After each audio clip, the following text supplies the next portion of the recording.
Hi guys, good evening. आइए हम बात करेंगे 2.5 के बारे में।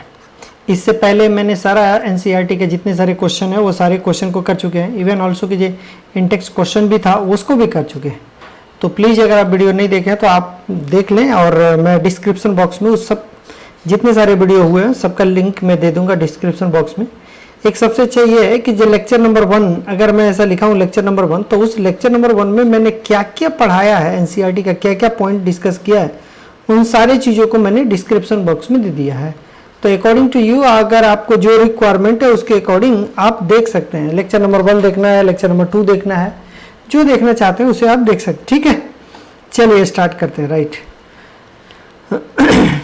कहता है जो vapour pressure of chloroform, chloroform का फॉर्मूला तब जानते हैं CH-Cl3 होता है, एंड डाइक्लोरोमीथेन यानी कि CH2Cl2 are at 298 kelvin is 200 mm of Hg and 415 mm of Hg respectively.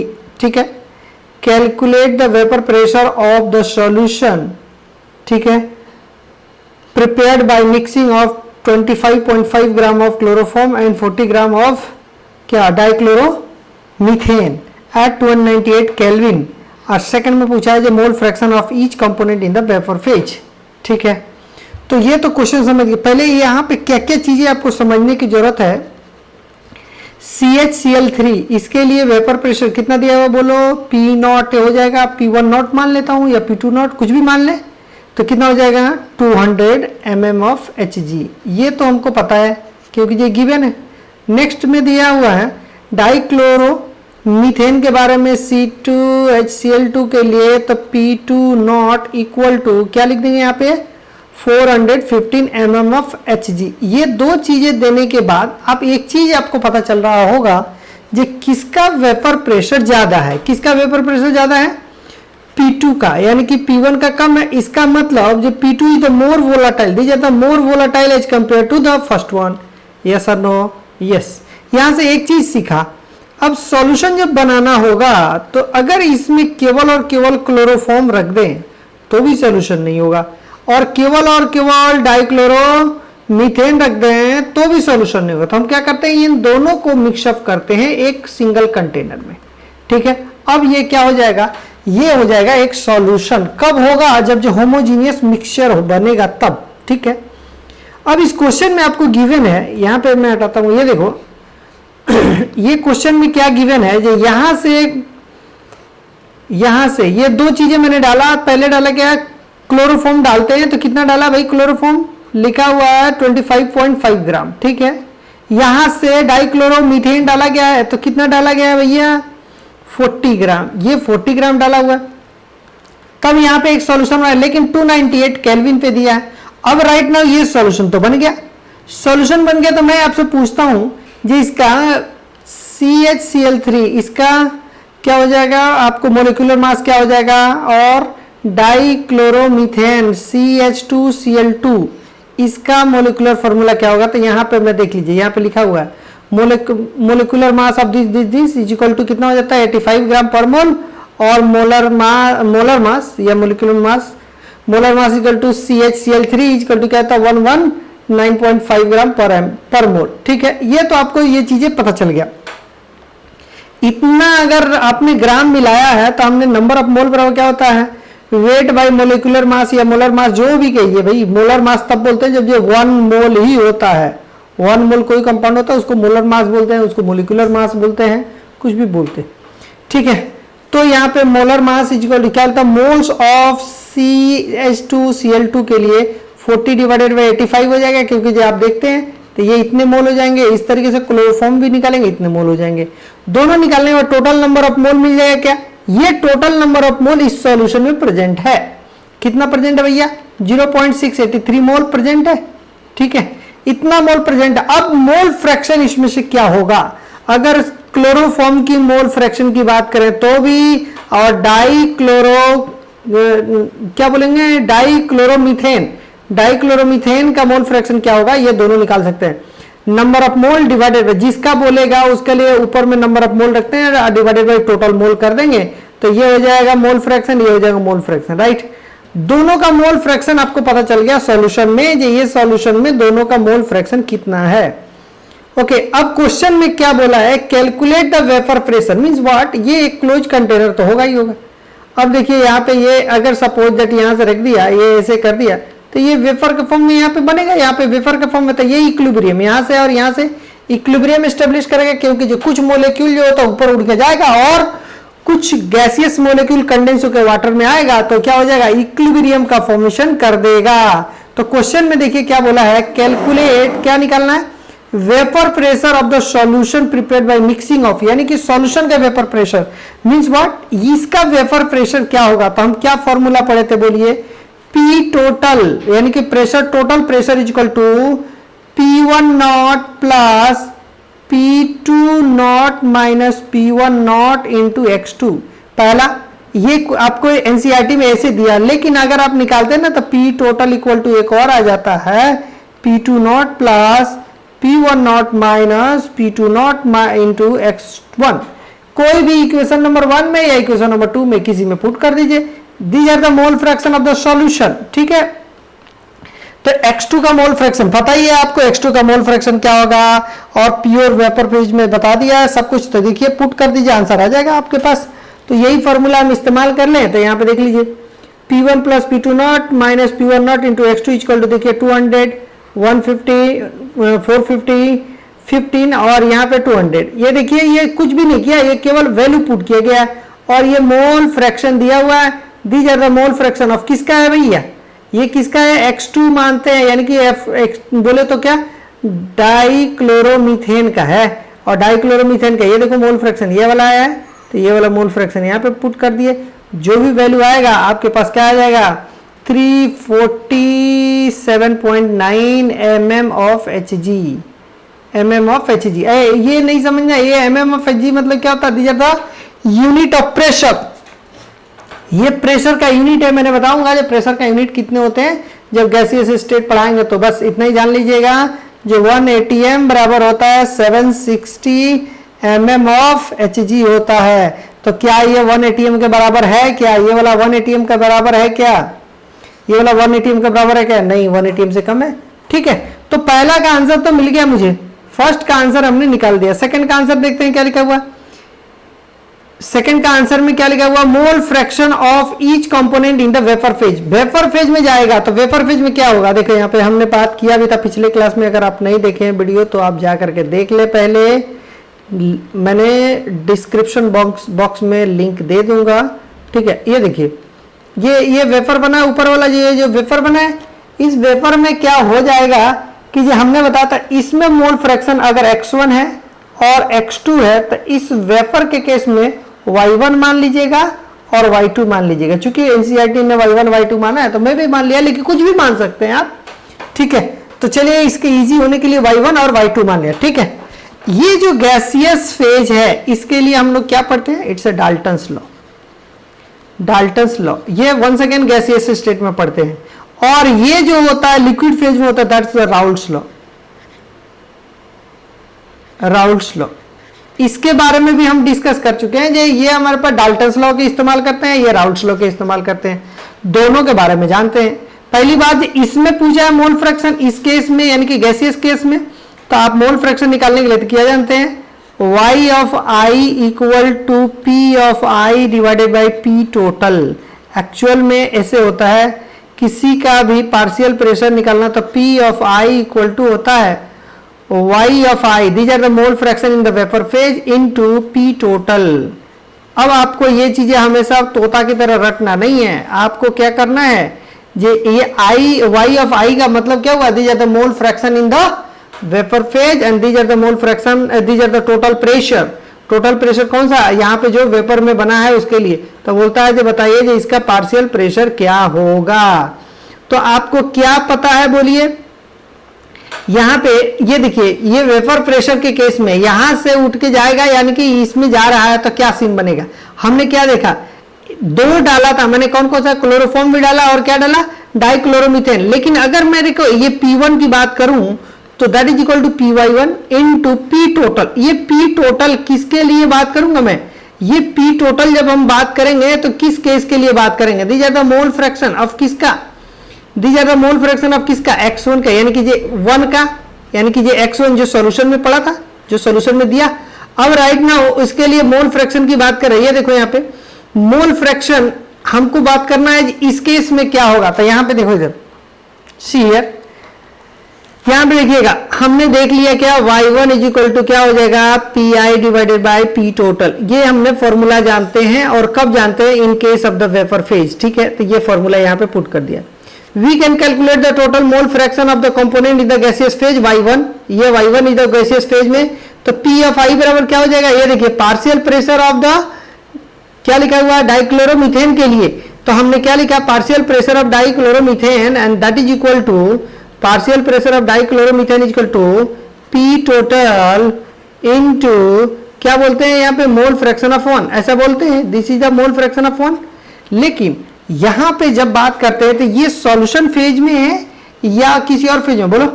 ये सॉल्यूशन यानी कि ये केस में जब बनेंगे तो आप देखना P1 इक्वल टू हो जाएगा P1 not into mole fraction of 1, ऐसे बोलते हैं। ठीक है, इसी को बोलेंगे प्योर फॉर्म में। तो यहाँ पे देखिए मोल फ्रैक्शन पता चल गया, 415 हो गया, दैट इज द आपके पास पार्शियल प्रेशर मिल गया, आपके पास क्या 285.5 mm of Hg। Same as इसके लिए बात करें तो दीजिए तो मोल फ्रैक्शन हो गया और P नॉट हो गया, आपके पास ये भी पता चल गया। अब कहता है ये सॉल्यूशन के फेज में आपके पास मिला पार्शियल प्रेशर कितना होगा। अगर जब सॉल्यूशन के फेज में रहेगा उसके बाद से हमारे पास पार्शियल प्रेशर कितना बनाएगा ऊपर में जाने के बाद से, वो आपके पास सॉल्यूशन के केस में। लेकिन आपको निकालना क्या है, वेपर के फेज में। तो क्या करेंगे आप, वेपर फेज में निकालने के लिए मेरे को क्या करना पड़ेगा, बोलिए। y1 these are the vapor phase that is equal to p1 divided by p total। ठीक है, ठीक है। अब देखते हैं p1 बराबर क्या लिखूं मैं, what is the value of p1। तो p1 के लिए क्या लिखूं, अब देखिए यहाँ पे these are the partial pressure, liquid phase में जब पार्शियल प्रेशर था कितना था, बोलो 285.5, यानी कि सी है 285.5 यहाँ, ठीक है, डिवाइडेड बाय टोटल प्रेशर। कौन सा टोटल प्रेशर की बात कर रहे हैं, ये टोटल प्रेशर बोले तो जब वेपर फेज में बन के जाता था, ये वाला देखिए, ये वाला ऐसा होता था क्लोज कंटेनर, यहाँ पे जो वेपर बनता था इसका टोटल प्रेशर। तो हमने इसका टोटल प्रेशर तो ये निकाला वेपर फेज में, ये निकाल लिया। यहाँ पे देखिए कितना निकाल लिया, 347 डिवाइडेड बाई 347 कर देंगे तो ये आ जाएगा कितना 0.82। और उसी तरीके से इसका करेंगे तो क्या मिल जाएगा हमारे पास। यहाँ से एक चीज समझ में आया, क्या समझ में आया, दो चीजें। तो यहां से क्या समझ में आई, ये जो पार्शियल प्रेशर जो आपने निकाला है वो कब निकालेंगे आप, पार्शियल प्रेशर के। देखो यहां से फॉर्मूला देखते हैं, मैं दिखाता हूं आपको, ये देखिएगा। These are the partial pressure of any one is equal to P1 is equal to P1 not into x1। These are the, इसी को उस फॉर्म में P टोटल के फॉर्म में लिखा हुआ है। यहाँ पे लिखा हुआ P टोटल के फॉर्म में, देखिए यहाँ पे सी है,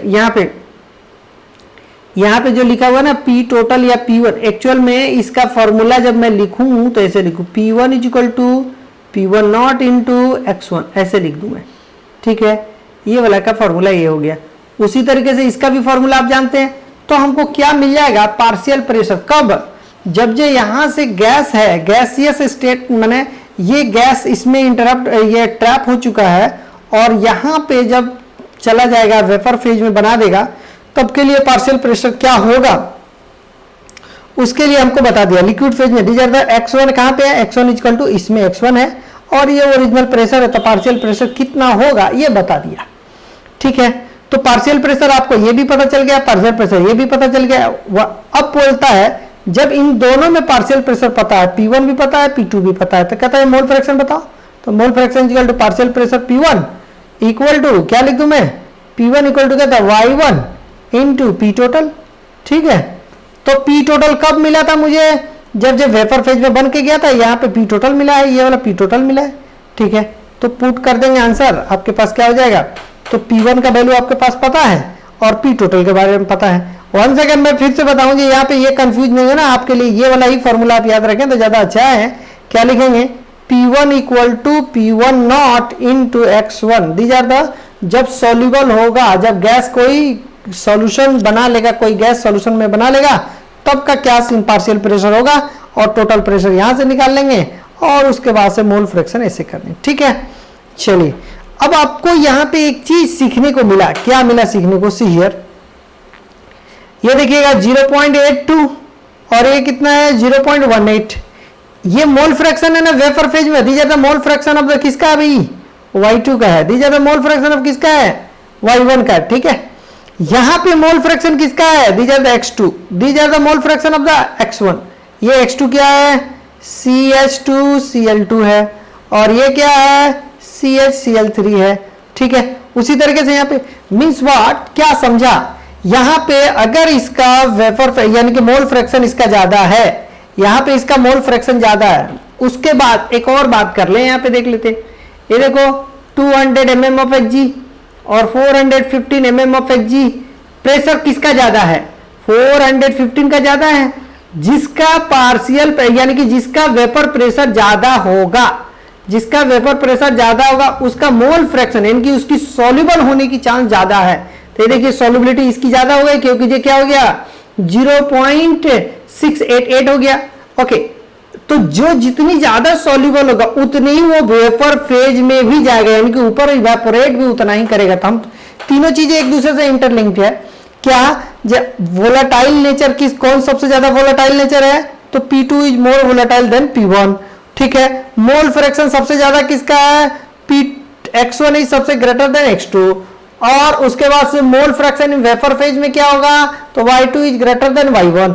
ये तीनों ही एक दूसरे के इंटरलिंक्ड है, यानी कि क्या बात करें, जिसकी पार्शियल प्रेशर ज्यादा उसका क्या बोलेंगे, उसकी सॉल्युबिलिटी ज्यादा, या यूं कहें जो सॉल्यूशन में उसका मोल फ्रैक्शन ज्यादा, और जिसका मोल फ्रैक्शन ज्यादा उसका क्या होगा, यहां पे क्या मिला है, वेपर फेज में मोल फ्रैक्शन ज्यादा आएगा, ठीक है। ये सॉल्यूशन का मोल फ्रैक्शन, ये वेपर फेज का मोल फ्रैक्शन, ठीक है। अब यही चीजें नोट करके लिखा है, देखिए यहां पे क्या लिखा है, since CH2Cl2 is the more volatile component than the CHCl3, ये यहां से पता चल जा रहा है, यहां से और यहां से पता चल जा रहा है, ठीक है।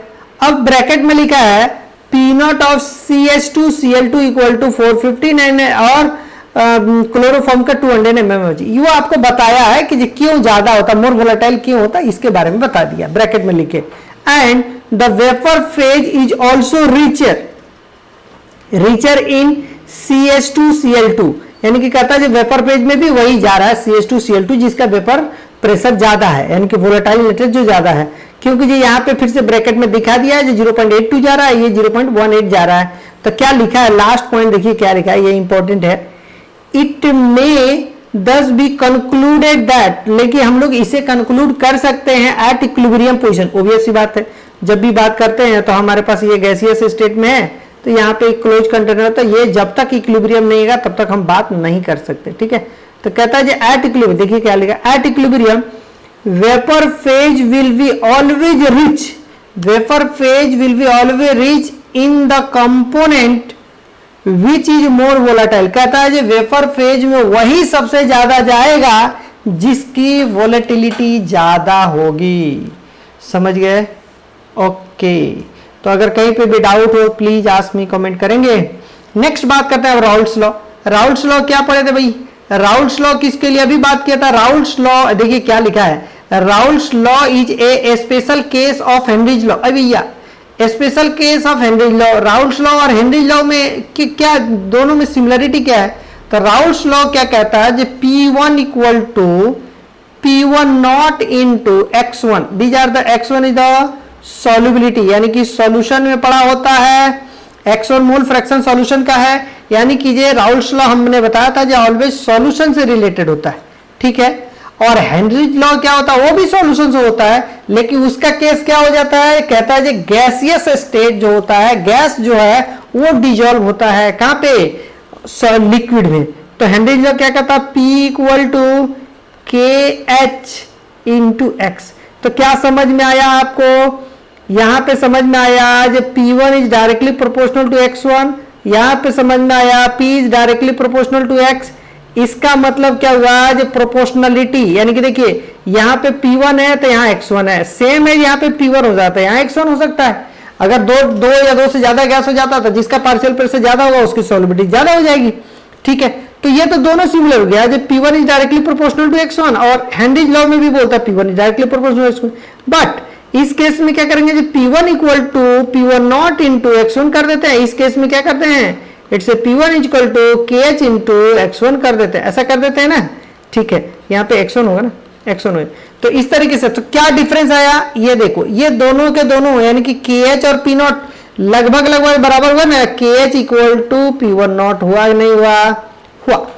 दोनों इक्वेशन से जब देखेंगे तो वही कहता है, जो राउल्ट्स लॉ जो होता है एक स्पेशल टाइप का, यानी कि स्पेशल है, राउल्ट्स लॉ जो स्पेशल केस है किसका, हेनरीज लॉ का। हेनरी लॉ का एक स्पेशल केस है, क्योंकि हेनरी लॉ और राउल्ट्स लॉ में बहुत ज्यादा डिफरेंस नहीं है। क्या है, अगर KH के जगह पर P1 नॉट यानी कि pure form of the pressure लिख लें तो दोनों बराबर हो जाएगा। वही चीजें सारी बातें इसमें लिखी हुई है, देखिए मैं पढ़ के बताता हूं।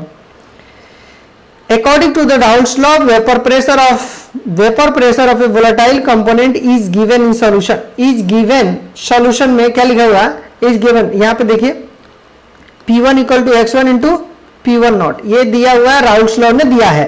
क्या, जब जे vapour pressure of a volatile component in a given solution, given solution होगा, उसमें जो भी होगा वोलेटाइल कंपोनेंट है उसका वेपर प्रेशर क्या हो जाएगा, तब P1 equal to x1 into P1 not, ठीक है।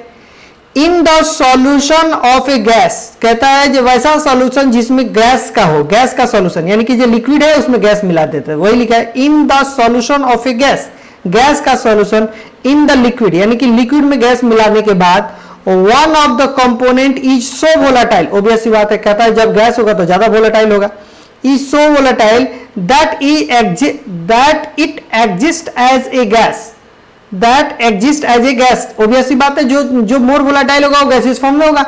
And we have already seen that it's solubility is given by this are the Henry's law. Henry law से हम देख चुके हैं विच स्टेट्स दैट, क्या बोला है, P equal to KH into x, ठीक है।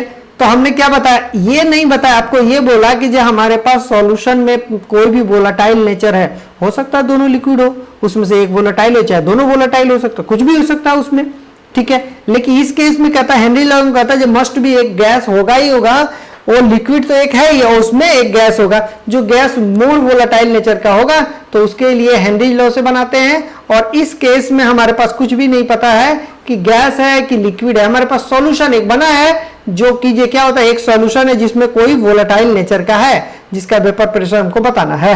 तो दोनों के लिए इक्वेशन लिख दिया है। अब देखिए यहाँ पे, if we compare the equation of the Raoult's law and Henry's law, ठीक है, दोनों कंपेयर करते हैं हम, तो कहता है जे it can be seen that the partial pressure of a volatile component, यानी कि जो भी वोलेटाइल कंपोनेंट सॉल्यूशन में है या और गैस के is directly proportional to the mole fraction, obvious सी बात है। यहाँ पे देखिए P is directly proportional to, P1 is directly proportional to, ठीक है, इट्स मोल फ्रैक्शन। कोमा में लिखा है only the proportionality constant KH differ from, क्या लिखा हुआ है, यानी कि KH है एक जगह P1 नॉट है, यही दो डिफर कर रहा है ओनली, यानी कि प्रोपोर्शनलिटी कांस्टेंट डिफर कर रहा है, KH जो होता है डिफर कर रहा है कहां से, P1 नॉट से। तो कहता है 10 Raoult's law become a special case of Henry's law, इसी से कहता है, इसके वजह से हम कह सकते हैं जो राउल्ट्स लॉ जो है एक स्पेशल केस है of the Henry's law in which KH, ये KH becomes equal to P1 not, यानी कि KH अगर P1 नॉट के बराबर हो जाएगा तो इसी को राउल्ट्स लॉ बोल देंगे। These are the special case of this one, yes sir no जी। इस केस में कुछ नहीं, बस राउल्ट्स लॉ के बारे में और हेनरीज लॉ के बारे में कंपेयर किया है, और कुछ पूछने वाला नहीं है, बस इतना ही चीजें आपको क्लियर होने चाहिए। चलिए नेक्स्ट क्लास में हम 2.4.3 से पढ़ेंगे, ठीक है।